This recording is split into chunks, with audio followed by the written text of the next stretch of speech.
Bible की एक किताब ऐसा कहती है कि अंतिम दिनों में एक अकाल आएगा। It's like a spiritual famine.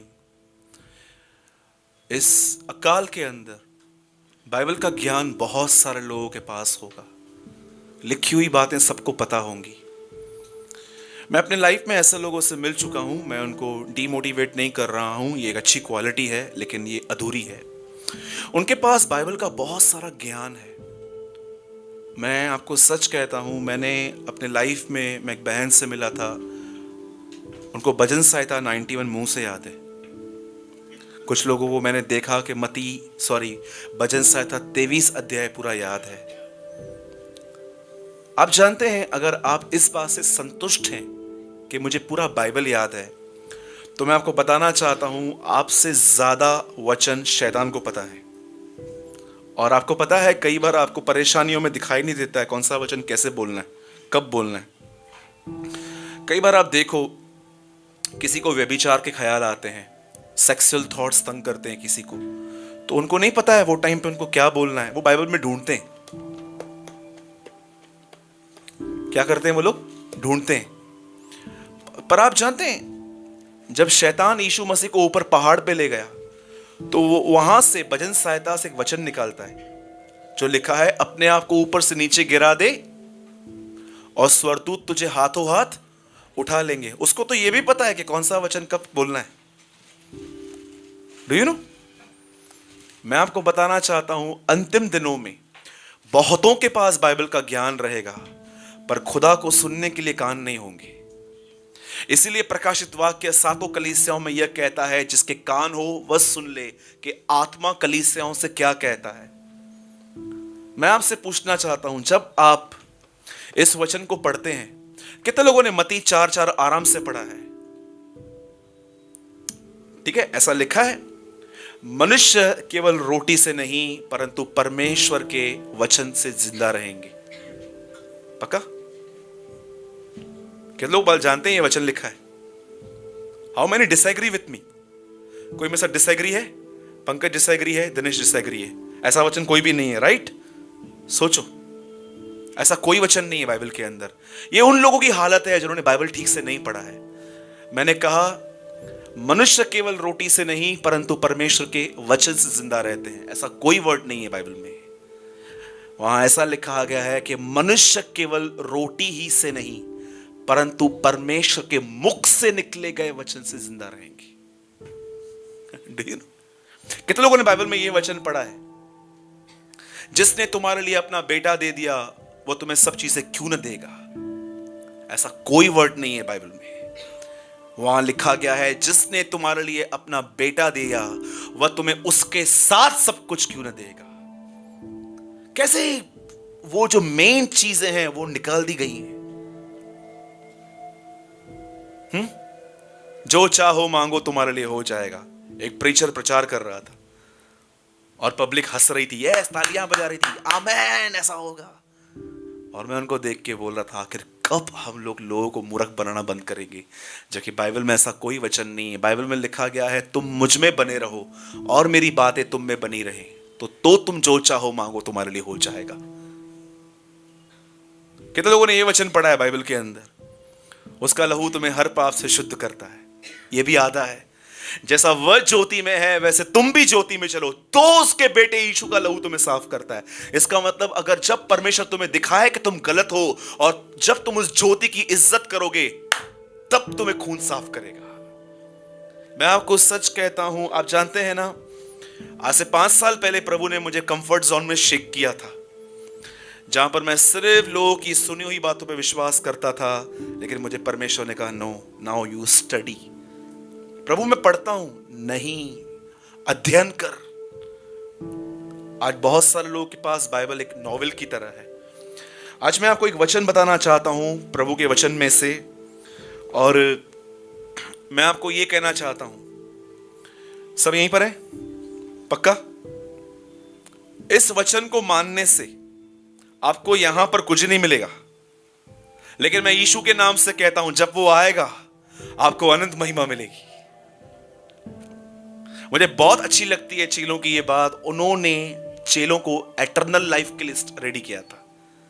आज हम लोग चर्च को टेम्पररी अपने साथ बांध के रखने के लिए बहुत सारा प्रचार करते हैं, लेकिन चेलों ने कभी ऐसा नहीं किया। उन्होंने हमेशा लोगों को अनंत काल के लिए तैयार किया कि जब प्रभु आए तब इनको पहचाने। आज का वचन जो है ना, मैं आपको कहना चाहता हूं, उसको ओबे करने से शायद आपको यहां पर कुछ भी नहीं मिले, कोई बेनिफिट ना हो, लेकिन मैं आपको सच कहता हूं। आप में से कितने लोगों ने पतरस का यह वचन पढ़ा है? पतरस कहता है जब वो आएगा तो तुम्हारे ऊपर एक अनुग्रह आएगा। लिखा है ना, उस अनुग्रह की बाट जोते रहो जो उसके आने पर तुम्हें मिलेगा। आपको पता है, जब हम यहां इस पृथ्वी पर हैं, हमारे पास बदन में बीमारी है, हमारे अंदर टेम्पटेशन वाली बॉडी है। हम स्त्री को देखते हैं, हमको बुरे विचार आते हैं। हम पैसों को देखते हैं, हमको बुरे विचार आते हैं। जब हमसे कोई बुरा भला कहता है, हमें बुरे विचार आते हैं। आपको पता है, जब प्रभु यीशु मसीह आएगा, इस बदन में से आप निकल जाओगे और आपको एक ऐसी बॉडी मिलेगी, स्वर्गीय बॉडी, जिसमें कभी कोई गुनाह के लिए कोई टेम्पटेशन नहीं आएगा। पतरस कहता है उस अनुग्रह की आशा करो जो उसके आने पर तुम्हें मिलेगा। सोचो, आज का जो वचन है, मैं आपको सच कहता हूं, ये हर्ट करने वाला है, लेकिन मैं आपको सच कहता हूं, ये आपको मोल्ड करेगा। और मैं इतना कहूंगा कि वो कुछ प्रतिशत आपको यीशु की तरह बनाएगा। आमीन। कितने लोग सच में जिनकी डिजायर है यीशु की तरह बनना है? आप जानते हो, अदन की वाटिका में शैतान पहला संदेश क्या लेकर आया आदम और हवा के लिए?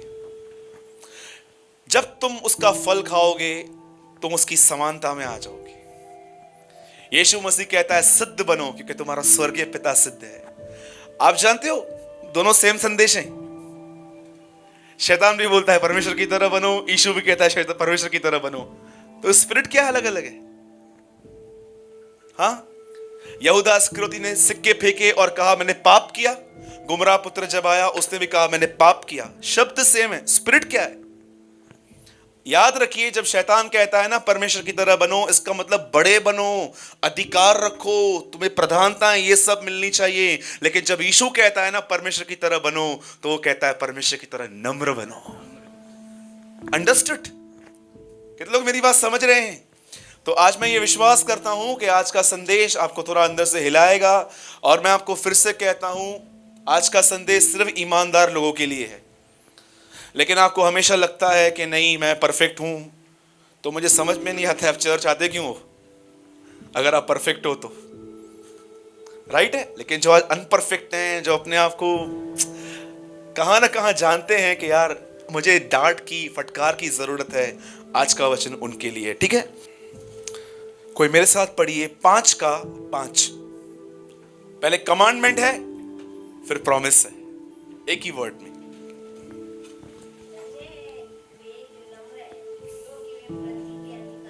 हाँ, कोई भाइयों में से पढ़िए जोर से। धन्य है सब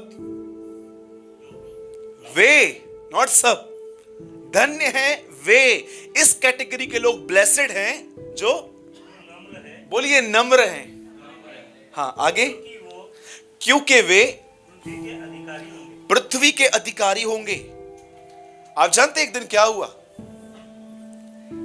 मैं कभी कभी सोचता हूं, कई बार बहुत सारे मीटिंग्स में खुदा शक्ति के साथ क्यों नहीं उतरता?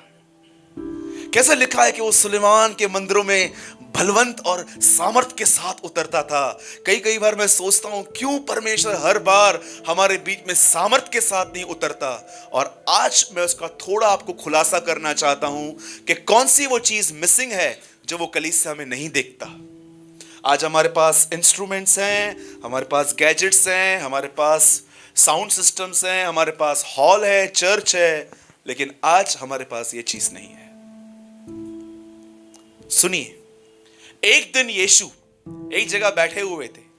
अचानक एक आदमी सामने आया और यीशु उसे कहता है मेरे पीछे हो ले। तब वो कहता है सुन, मैं अभी नहीं आ सकता, मेरे बाप को मैं गाड़ के फिर तेरे पास आऊंगा।